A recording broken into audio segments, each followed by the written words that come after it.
ये एक नया आ गया है। इससे पहले वेटिंग थी, जब तक ड्रामा स्टेट के कंट्रोल में था तो स्टेट का प्रेशर था, फिर स्टेट का प्रेशर था, तो बस इतने प्रेशर में ऐसे ड्रामा बनता है फिर जैसा आजकल बन रहा है। लेकिन आपने पिछले कुछ अरसे में ये साबित किया है कि वो रूटीन की जो फार्मूला फिल्म जिसे हम कहते थे या फार्मूला ड्रामा कि ये वाले इंग्रेडिएंट्स, ये 12 मसाले की चाट लाजमी है तो हिट होगी, माल बिकेगा। आपने उससे इख्तलाफ भी किया और साबित भी किया कि ऐसा इसको नामुमकिन किया जा सकता है। उसका चैलेंज और प्रेशर भी था। तो मैंने तो हमेशा वही कहानी सुनाने की कोशिश की जो मुझे भाती है या मुझे समझ आती है। उसके अलावा मैंने जो मुझे नहीं समझ आ रही तो मैं दूसरों को क्या समझाऊँ। तो मुझे सिंपल सा था कि अगर मैं लकी रहा कि मुझे बड़े अच्छे राइटर्स मिले, ज़फ़र जैसे, वी ग्रुप जैसे प्रोग्रेसिव राइटर्स, और उनकी तरफ से मवाद ऐसा आता था जो मुझे कुछ भी जो भी मैंने किया है वो। बाकी रिग्रेसिव राइटर्स है जी, हमारी राइटिंग रिग्रेसिव राइटिंग हो रही है बहुत ज़्यादा। तो हमारा राइटर रिग्रेसिव हो गया, इसलिए हमारा किरदार रिग्रेसिव हो गए। तो मुझे लगता है कि ये मसला इस वक्त है इंडस्ट्री में। इसका बहुत बेहतर जवाब फसी देंगे, क्योंकि मुझे लगता है कि हमारा राइटर रिग्रेसिव हो रहा है। जी फसी, एज ए राइटर प्रेशर है आई बॉल्स का?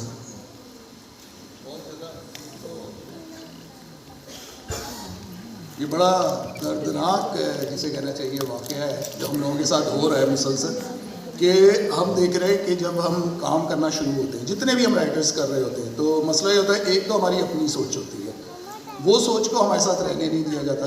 जो एक डिपार्टमेंट है कंटेंट का है या जो चैनल्स का है, तो उसमें मैं ये देखता हूँ कि बड़ी मुश्किलात होती है, बहुत ज़्यादा मुश्किलात होती है। कोई भी राइटर अगर आता है कुछ सोच लेके अपनी, और वो चाहता है कि जी वो कुछ ऐसा काम करना चाहता है जिसमें गहराई भी हो या जिसके अंदर मतलब कोई एंगल हो इस तरह का ना, तो वो चीज़ हम चैनल पे जब आते हैं और जब हमारी बातें होती हैं या हमें पता चलता है कि ये काम करना है, आपको ये सीरियल करना है, तो आप जो अपने सारे आइडियाज़ लेके गए होते हैं ना, ये जो आप सोच रहे होते हैं कि जी आप अपनी तहरीर से ये कर देंगे वो कर देंगे, जब आप वहाँ जाते हैं तो वहाँ एक अलग कहानी होती है। वहाँ आपको बताया जाता है कि जी फलां ड्रामा जो है वो बड़ी उसने रेटिंग्स ली थी, बहुत उन्होंने वो किया था, अब आपको इसी तरह का करना चाहिए। जैसे अब ये वाकई या आप ऑन रिकॉर्ड कह रहे हैं कि ये कहा जाता है? जी बिल्कुल कहा जाता है।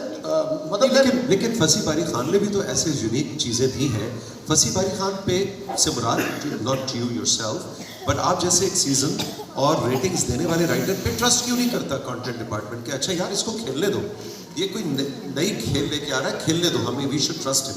वो ट्रस्ट नहीं है। देखिए मैं आपको एक बात बताऊँ, क्योंकि मैं इधर अपनी जो राइटर कम्युनिटी है ना, मैं उसको प्रेजेंट कर रहा हूँ। इधर मैं अपनी बात नहीं कर रहा, क्योंकि मेरे साथ तो अब नहीं होता, क्योंकि मैं इतना काम करता भी नहीं हूँ।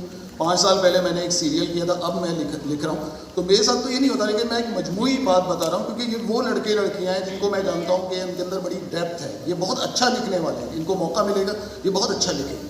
तो उसमें क्या होता है कि कभी कभार आपके कुछ दोस्त होते हैं, जैसे काशिफ हैं, काशिफ को मैंने रेकमेंड कर दिया, उन्होंने मेरे कहने पे वो किया। काशिफ की इस वक्त इतनी से है कि वो चैनल उनसे कम से कम बास पुर्स नहीं करता कि आप किससे लिखवा रहे हैं, क्या कर रहे हैं। लेकिन मैं जरूरत नहीं है। हाँ जरूरत नहीं है, इनकी बहुत गुंडागर्दी है। मुझे मैंने सुना था लेकिन यकीन नहीं आ रहा। हाँ, तो एक आध गंडासा भी होता है इनके पास है। तो ये चीज़ होती है। अब वही बात है कि जिसके पास इख्तियार है या जो इस पोजीशन में वो तो नहीं इनका डिक्टेशन ले सकता, ना करेगा। क्योंकि अब हम देखते हैं हमारे सामने अभी मिसाल है मुस्तफ़ा अफरीदी की, अभी उनका जो तनमन नीलो नील जो कल का उनका एपिसोड चला है, मतलब इतना लोग उसके बारे में बात कर रहे हैं, इतनी बात कर रहे हैं उसके बारे में, और वो इंतहाई नाजुक तरीन मतलब मौजू उन्होंने छेड़ा है जो हमें लगता ही नहीं था कि कभी टीवी की स्क्रीन पे हम ये देखेंगे।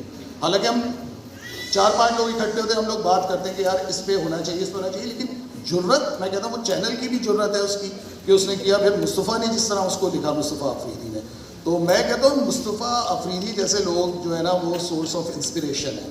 मतलब सबसे पहले तो सबसे ज़्यादा प्रेशर तो शायद एक्टर्स पे ही होता है, क्योंकि वो face value pressure, the star cast pressure, and they have to sell a drama on an actor. बड़ी ही अफसोसनाक बात है कि हम एक्टर्स को भी देखना पड़ता है कि Shall they be going for a commercial project जो कि इंडिया, बांग्लादेश और श्रीलंका में ट्रेंड करे, और shall they be going for actually a great content driven narrative?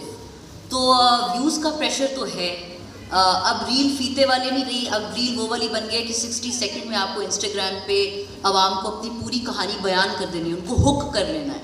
तो वो जो इंस्टेंट एंटरटेनमेंट का जो एक फॉर्मूला है, एक लेयर है, वो बहुत प्रेशराइजिंग है किसी भी आर्टिस्ट के लिए, वो चाहे डायरेक्टर हो, एक्टर्स हो, राइटर्स हो, कि 60 सेकेंडर एंटरटेनमेंट आपकी रह गई है। उनको बिठा के रखना, एक इंगेजिंग, एक रूटेड, एक अर्दी नैरेटिव देना, ये ऑलमोस्ट नायाब हो चुका है। ये 1-2 ही ड्रामे साल के ऐसे निकलते हैं, चाहे वो तन मन नीलो नील हो या वो काशिफ भाई का काबुली पुलाव हो। इस टाइप के ड्रामास बहुत कम निकलते हैं, उनकी मिकदार बहुत कम है। तो आप देखा करें, अल्लाह का वास्ता है, इस तरह के ड्रामा देखने की आदत डालें, अच्छी एंटरटेनमेंट देखने की आदत डालें कि हमारे प्रोड्यूसर्स परेशान हो जाए, मजबूर हो जाए कि वो इसी तरह का नैरेटिव जो है वो सिलेक्ट करें। क्योंकि कहा यह जाता है कि जी हम तो वो दिखाते हैं जो आवाम देखना चाहते हैं, जो देखना चाहते हैं। बिल्कुल। काशिफ भाई के साथ 2024 की बिगनिंग, पिछले साल मैंने एक ड्रामा किया ब्रेकिंग न्यूज़, जो पाकिस्तान का पहला ड्रामा था जर्नलिज्म पे। मुझे माजरत के साथ ये बात कहने थे कि वो बहुत ज़्यादा लोगों ने नहीं देखा, बहुत कम उसके व्यूज़ थे। मेरा एक और ड्रामा भी चल रहा है, सुन मेरे दिल और एक और दिल नादान, उसके मैसिव व्यूवरशिप है, वो ट्रेंड करता है इंडिया बांग्लादेश जैसे ही उसका एपिसोड आता है। But if you ask me as an artist which is more closer to my heart, obviously a narrative meteor like this, journalism में पाकिस्तान पे कभी कोई ड्रामा नहीं बना। So being a film graduate and a film student, एक भी अगर बंदा वो ड्रामा देखे तो मैं इस तरह का ड्रामा करना चाहूँगी बार बार, चाहे वो फ्लॉप भी हो जाए। So I think व्यूज़ का एक बहुत प्रेशर है, आई बॉल्स कैच करने की एक रेस में हम लगे हुए हैं, पर उस प्रेशर को थोड़ा सा ईज डाउन, एटलीस्ट प्रोड्यूसर को, जहाँ पे इतने फार्मूला सेट हो गए हैं और जहाँ पे हम इतने अकले कुल बन चुके हैं कि हमें पता है कि अब फार्मूला किस तरह क्रैक करना है, तो नंबर्स पे ही जा रहे हैं, तो इस तरह का भी नंबर रखें ना कि अगर आपने 6 ड्रामे बहुत ज़्यादा कमर्शियल बनाने हैं तो 2 की गुंजाइश रखें कि वो ड्रामा बनाएं जो डायरेक्टर और राइटर आपसे अर्ज़ कर रहा है, गुजारिश कर रहा है कि इस तरह का नैरेटिव स्क्रीन पे हमारी ऑडियंस के लिए आना चाहिए। ड्रामा बनाने वाले, प्रोड्यूस करने वाले पे पैसे का प्रेशर बहुत है, रिकवरी का प्रेशर बहुत है। आज एक ड्रामा 5 से 7 करोड़ रुपये में बन रहा है, तो 7 करोड़ कहीं वापस आएगा तो एक और ड्रामा बनेगा। तो जी बिल्कुल है, जो इकॉनमी है वो जुड़ी हुई है इसके साथ, हम उसको बिल्कुल मतलब साइड पे नहीं रख सकते है। और करता है, वो कंट्रोल करता है, आपका नैरेटिव कंट्रोल कर रहा है। आप कि जो कहानी आज सुनाई जा रही है, जो आपने कहानी को एक कमरे में बंद किया है, लाउंज में बंद किया है, किचन में बंद किया है, तो किस वजह से कि वो हाउसवाइफ्स देख रही हैं, औरतें, ख़वातीन देख रही हैं, फिर उन्होंने जाके वो ख़रीदनी हैं चीज़ें, तो फिर उनके गिर्द कहानियाँ बनानी शुरू कर। अच्छा, इज दिस ट्रू? वैसे अगर आजकल के जो हम जितने बेहतरीन कंटेंट देख रहे हैं, अच्छे ड्रामास देख रहे हैं, वो ज़्यादातर मेल राइटर्स ने लिखे हैं, लेकिन हमारी बहुत सी अच्छी फीमेल राइटर्स भी हैं, बी गुल हैं, आमना मुफ्ती हैं, फायज़ा इफ्तिखार हैं, ये सब बहुत बेहतरीन लिखती हैं।